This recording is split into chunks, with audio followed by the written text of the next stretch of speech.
Ko'p vaqtlarda xotinlar o'zlarining erlarini qadrlamaydi.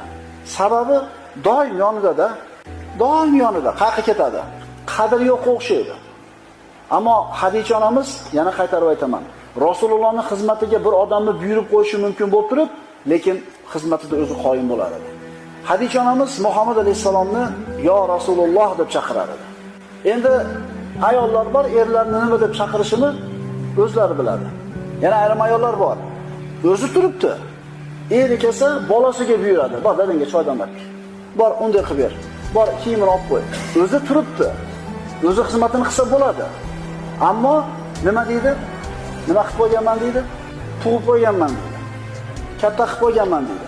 Ayol kishi yoshi qancha bo'lishidan qat'iy nazar o'zini kuyovining xizmatini qilishligi ayol kishining vazifasi. Va bu narsa ayol kishini qadrini oshiradi. Erini oldida ham, odamlarda oldida.